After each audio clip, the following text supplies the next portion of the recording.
Good morning, welcome to CATEX TV. My name is Frank Fortunato. Today is Thursday, August 30th, 2012.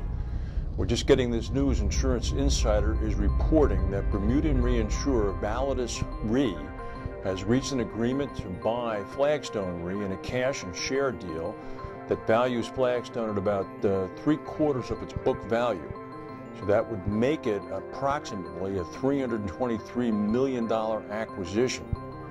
That represents about a 19% premium on Flagstone's last closing price. If this is true, and it probably is, it's another big acquisition for Ed Noonan at Validus. It would fit pretty well with Validus's operations, actually.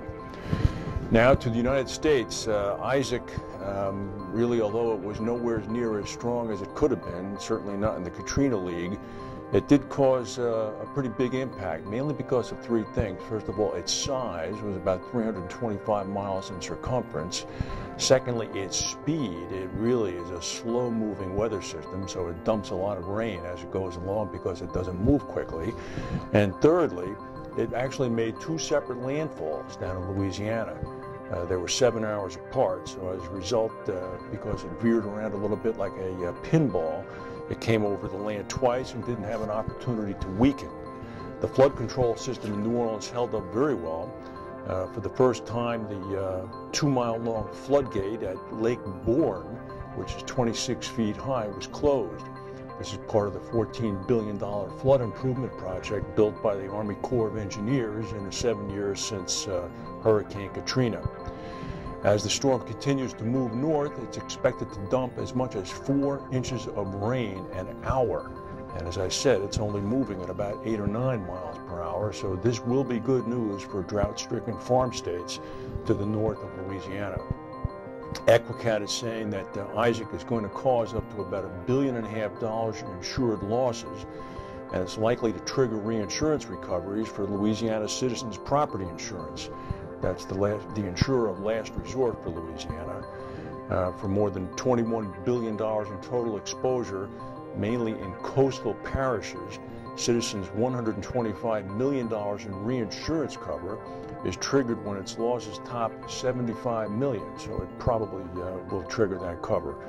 If Citizens' losses go above $200 million, a cat bond tricks in, and the cat bond in this case is called Pelican Re. News from Lloyd's that Sue Langley, the most senior female executive at Lloyd's, is going to leave the corporation later this year. Sue Langley is the director of market operations, and her responsibilities are broad. They include overseeing Project Darwin, which is a potentially ambitious project to restructure the way Lloyd's works and the way the Lloyd's market contracts for central services such as accounting and claims back office. All sounds a little humdrum. However, what Ms. Langley was working on is central to the achievement of Lloyd's if they're going to make their Lloyd's Vision 2025 plans. I wish Ms. Langley well. CEO Richard Ward said that they're going to be reallocating her responsibilities internally. Well, here's a snake at the garden party. The Iranians have been holding a meeting in Tehran with the Organization of Non-Aligned Nations, and it's invited about 125 different countries. And I'm liking this guy more and more. Egypt's new president, Mohamed Morsi, who 3 weeks ago fired his top military staff, popped up in Tehran criticizing, of all people, Bashar Assad in Syria, saying he was oppressive, that his regime had lost legitimacy, and that the world must stand behind the Syrian rebels. Of course, the Iranian hosts feel just the opposite, and this showed the huge divide between Iran and the people they're trying to succor with their week of hosting in Tehran. They've also had to be enduring stinging criticism from the most high-level participant at the meeting. That's the UN Secretary General Ban Ki-moon, who's blasting Iran about its human rights record and said that Iran's condemnation of Israel is completely unacceptable. Those are not the kind of guests you want. Well, here's the kind of guest you do want if you're Angela Merkel, the Chancellor of Germany, in Berlin. Chinese Premier Wen Jianbao popped up there yesterday. Now, he called on Greece, Spain, and Italy to embrace budget cuts and to get their finances in order. Merkel, actually, I have this backwards here. Merkel is in Beijing. Wen Jianbao is not in Berlin. Merkel is in Beijing. And when she was there, Wen Jiabao talked about the importance of Europe getting its financial house in order. And he has a very big stake in that because China sees Europe as its biggest export market, and Beijing holds billions of dollars of euro bonds.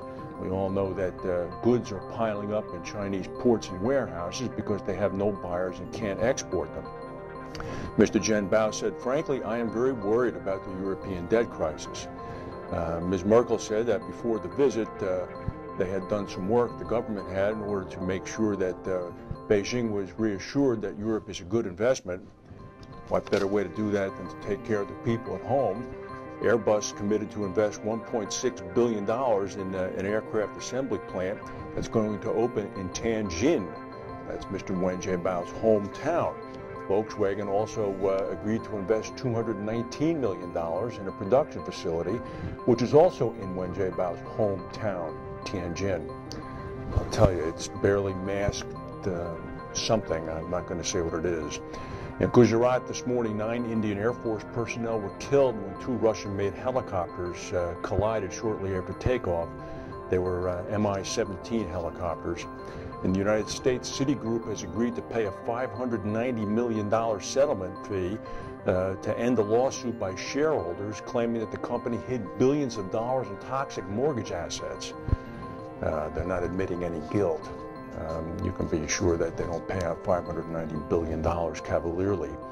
There was a 4.1 earthquake near Yorba Linda, California yesterday afternoon.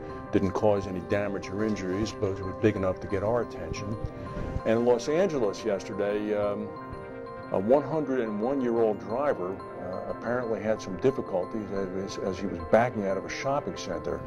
He backed onto a sidewalk rather than into the street. And he ended up hitting 11 people, including a number of children who were trapped under the car. The screams of the people that he was running over, as well as the horrified onlookers, didn't get the attention of the 101-year-old man. They had to pound on the window in order to get him to stop. The police said that the driver, Preston Carter, was being very cooperative, and drugs and alcohol had no role whatsoever to play. Mr. Carter said, my brakes failed, the car was out of control.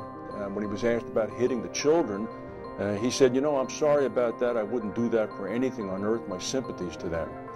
According to the police, we think it was just a miscalculation on his part. The gentleman is elderly. Obviously, he is going to have some impairment in his decision-making. Just for the record, Mr. Carter was born in 1911. The President of the United States at the time was William Howard Taft. That's a long time ago. That's the news for today. If we have any breaking news, we'll come back and tell you. Thank you for watching, and we'll see you tomorrow.